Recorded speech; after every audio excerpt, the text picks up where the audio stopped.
நம்முடைய ஆண்டவரும் இரட்சகரும் கர்த்தருமாகிய இயேசு கிறிஸ்துவின் நாமத்தினாலே இந்த காலை வேளையில உங்களுக்கு வாழ்த்துதலையும் வணக்கத்தையும் ஸ்தோத்திரங்களையும் கூறிக்கொள்ளுகிறேன். உன் கண்களை ஏறெடுத்து பார் என்கிற தலைப்பிலே நாம் தியானித்து வருகின்றோம். இந்த நாளின் தியானத்திற்காக கர்த்தராகிய இயேசுவை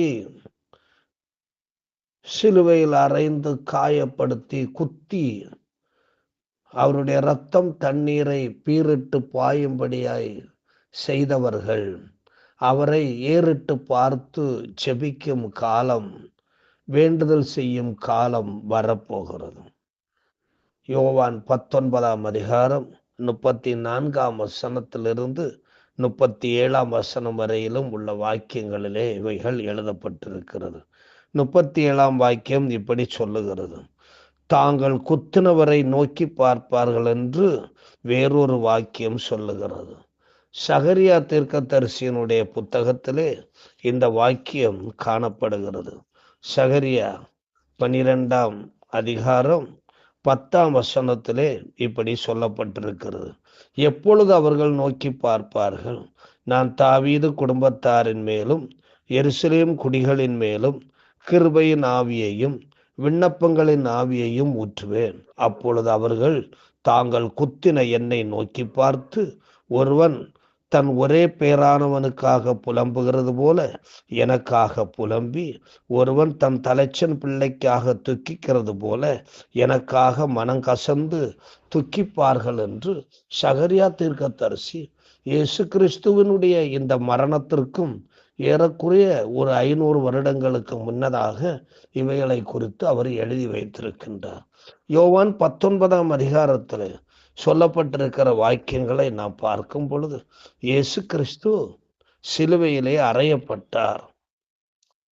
அந்த வாக்கியம் 34ஆம் வசனம் சொல்லுகிறது: ஆகிலும்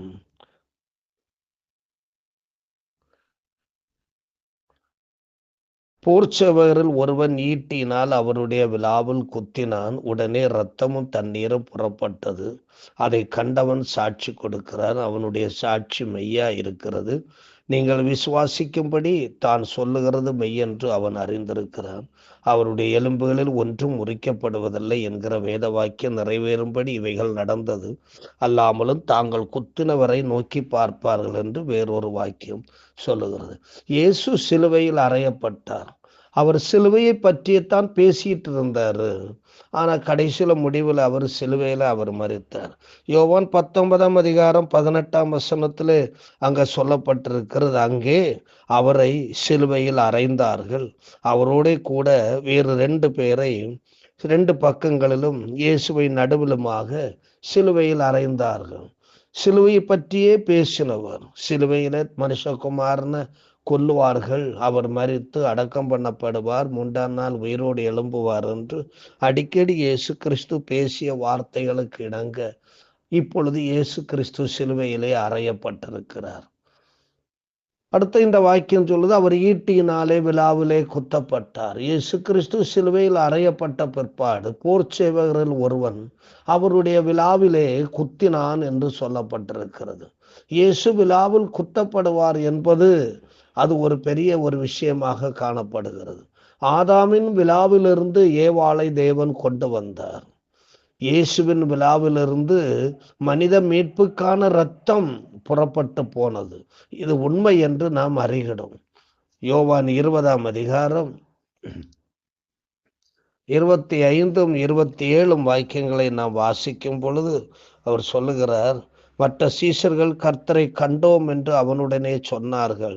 அதற்கு அவன், அவருடைய கைகளில் ஆணிகளால் உண்டான காயத்தை நான் கண்டு அந்த காயத்திலே என் விரலை இட்டு என் கையை அவருடைய விலாவிலே போட்டால் ஒழிய விசுவாசிக்க மாட்டேன் என்றார். 27ஆம் வசனம் சொல்லுது, பின்பு அவர் தோமாவை நோக்கி, நீ உன் விரலை இங்கே நீட்டி என் கைகளை பார், உன் கையை நீட்டி என் விலாவிலே போடு, அவிசுவாசியாயிராமல் விசுவாசியாயிரு என்று சொன்னார். ஆக இயேசு கிறிஸ்து விலாவிலே குத்தப்பட்டார். விலாவிலே குத்தப்பட்ட பொழுது தண்ணீரும் இரத்தமும் சிந்தப்பட்டது என்று 34ஆம் வசனம் சொல்லுகிறது. அது கழுவப்படுதலுக்கானது. 1 யோவான் 1 நாம் வாசிக்கின்றோம், இயேசு கிறிஸ்துவின் ரத்தம் சகல பாவங்களை நீக்கி நம்மை சுத்திகரிக்கும், கழுவுதலுக்கானது, கழுவப்படுதலுக்கானதாக இயேசுவின் ரத்தம் காணப்படுகிறது. ஏதேன் தோட்டத்துல ஒரு ஆட்டின் தோலை உரித்து எடுத்து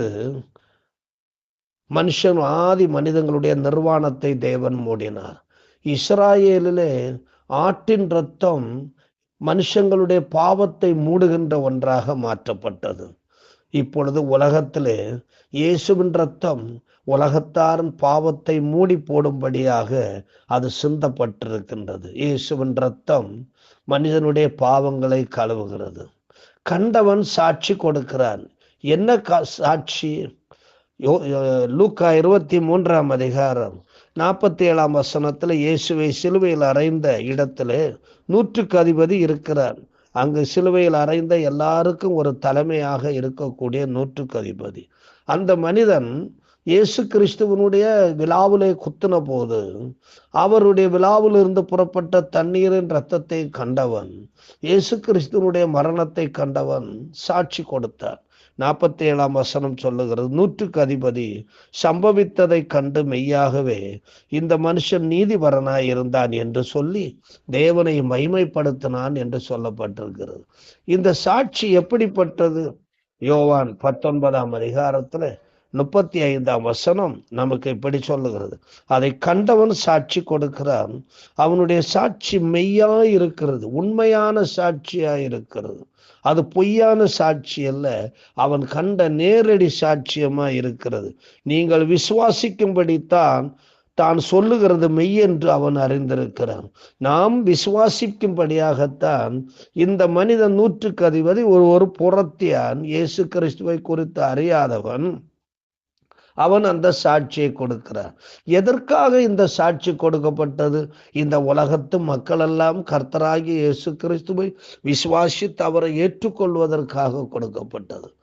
இந்த குத்து மரணத்துக்கான இறுதி காயமாக காணப்படுகிறது. மரித்தார் என்பதற்கான இறுதி சாட்சியா இருக்கிறது. இது விவிலிய தீர்க்க தரிசன காட்சியாகும் என்று 36 சொல்லுகிறது. அவருடைய எலும்புகளில் ஒன்றும் முறிக்கப்படுவதில்லை என்கிற வேத வாக்கியம் நிறைவேறும்படி இவைகள் நடந்தது. ஏன் எலும்புகள் முறிக்கப்படவில்லை? அவர் அதுக்கு முன்னாடியே மரித்திருந்தார். இரத்தமும் தண்ணீரும் வெளியே புறப்பட்டு போன உடனேயே அது என்ன சொல்லி காட்டுதுன்னா, அவர் மரித்து விட்டார், மனிதனுக்காக இப்பொழுது இரத்தத்தை அவர் சிந்துகிறார் என்று சொல்லி அது காண்பிக்கிறது. இயேசு கிறிஸ்து மரித்து விட்டார் என்பதற்குரிய ஒரு அடையாளமாக இருக்கிறது. ஆக குத்தி பார்த்த பொழுதுதான் அவர் மரித்து விட்டார் என்கிறது தெரிகிறது. அடுத்து 37 சொல்லுது, அவரை குத்தினவர்கள் நோக்கி பார்ப்பார்கள் என்று சொல்லப்பட்டிருக்கிறது. 37 சொல்லுது, அவரை குத்தினவர்கள் யார்? குத்த காரணமானவர்கள் இஸ்ராயேல் மக்கள். குத்தியவர்கள் ஒருவேளை போர் வீரர்களாக இருந்தாலும் அந்த போர் வீரர்கள் அந்த காரியத்தை செய்வதற்கு இஸ்ராயேல் மக்கள் தான் காரணமாயிருந்தார்கள். அதைத்தான் நாம் சகரியா 12 அங்கே எழுதப்பட்டிருக்கிறது. ஒரு நாள் தேவனுடைய ஆவி அவர்கள் மேல் ஊற்றப்படும், தேவனுடைய தண்ணீர் அவர்கள் மேல் தெளிக்கப்படும். அப்பொழுது அவர்கள் மனம் திரும்பி கர்த்தராகிய இயேசு கிறிஸ்துவை தாங்கள் குத்தி காயப்படுத்தி அடித்து காயப்படுத்தி சிலுவையில் அறைந்து கொலை செய்து அவருடைய விழாவை குத்தி ரத்தம் தண்ணீர் வெளியேற்றிய அதே மனிதர்கள் இஸ்ராயேல் மக்கள் மனம் திரும்பும்படியாக பரலோகத்தின் தேவனை நோக்கி பார்ப்பார்கள். இதை வெளிப்படுத்தல் 1 கூட அங்கே சொல்லப்பட்டிருக்கிறது. இதோ மேகங்களுடனே வருகிறார், கண்கள் யாவும் அவரை காணும், அவரை குத்தினவர்களும் அவரை காண்பார்கள், பூமியின் கோத்திரத்தார் எல்லாரும் அவரை பார்த்து புலம்புவார்கள் என்று அங்கே சொல்லப்பட்டிருக்கிறது. அந்த மனம் திரும்புதலின் காலம், இவர்கள் ஆண்டவரை நோக்கி பார்க்கின்ற ஒரு காலம் வரப்போகிறது. நெருக்குதல்கள் அவர்களை நெருக்கும் போது மேசியாவை நோக்கி பார்க்கும்படியான எண்ணத்துக்குள்ளாய் வருவார்கள். அன்று கர்த்தராய் இயேசு கிறிஸ்துவை எவ்வளவு துன்புறுத்தி வேதனைப்படுத்தி சிலுவையில் அறைந்து அவருடைய விழாவிலே குத்தி அவரை அழிக்க முயற்சித்தார்களோ அதே இஸ்ராயலர்கள் ஒரு நாள் மனம் திரும்பி அவர்களுடைய உபத்திரவத்தின் காலங்களில் அந்தி கிறிஸ்து வந்து அவர்களை உபத்திரவப்படுத்தி அவர்களை காயப்படுத்தும் பொழுது, அதே ஈட்டியினாலே விலாவிலே குத்தப்படும் பொழுது, அதே மாதிரி சிலுவையில் இவர்கள் அறையப்படும் பொழுது, அன்று நாம் அவரை அறைந்தோமே, அன்று நாம் அவரை விலாவிலே ஈட்டினால் குத்தி காயப்படுத்தினோமே, அவரை அவ்வளவு துன்பப்படுத்தினோமே என்று சொல்லி அந்த நாசரேத்தூர் இயேசுவாகிய அந்த மேசியாவாகிய இயேசுவை நோக்கி முறையிடுவார்கள். இஸ்ராயேலர்கள் இயேசுவை நோக்கி முறையிடும் காலம் வருகிறது. சபைக்கும் கிறிஸ்தவர்களுக்கும் எதிராக எழும்பியவர்கள் இயேசுவை ஏறிட்டு பார்க்கும் காலம் வரும். கதறி கண்ணீர் விட்டு ஜெபிக்கக்கூடிய ஒரு காலம் வரும். சபையாரை துன்புறுத்திய பவுல் இயேசுவை நோக்கி ஜெபித்தார் என்று அப்போஸ்தலர் நடபடிகளில் எழுதப்பட்டிருக்கிறது. அதே மாதிரி இன்று ஆண்டவராகிய இயேசு கிறிஸ்துவை காயப்படுத்துகிறவர்கள், இன்று கர்த்தராகிய இயேசு கிறிஸ்துவின் சரீரமாகிய சபையை காயப்படுத்துகிறவர்கள், இன்று கர்த்தராகிய இயேசு கிறிஸ்துவின் சபையின் அங்கமாயிருக்கிற மக்களை காயப்படுத்துகிறவர்கள், வேதனைக்குட்படுத்துகிறவர்கள் ஒரு நாள் கதறி கண்ணீர் விட்டு பரலோகத்தின் தேவனை ஏறிட்டு பார்ப்பார்கள். இப்பொழுது அவர்கள் ஏறிட்டு பார்க்க மாட்டார்கள், அவரை நோக்கி கெஞ்ச மாட்டார்கள். ஆனாலும் ஒரு நாள் அவரை ஏறிட்டு பார்த்து ஜெபிக்கக்கூடிய காலம் வரப்போகிறது.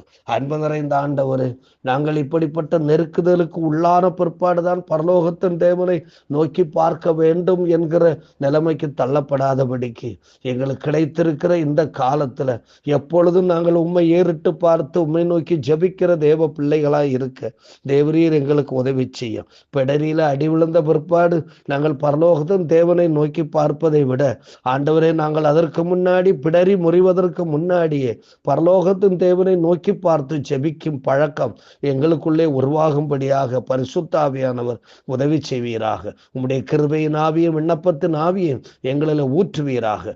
மனம் திரும்புதலுக்கான நேரங்கள் இதுவாக எங்களுக்கு வைக்கப்பட்டிருக்கட்டும். இயேசு கிறிஸ்துவின் மூலம் கேட்கிறோம் இரக்க நிறைந்த பரமபிதாவே, ஆமென். God bless you.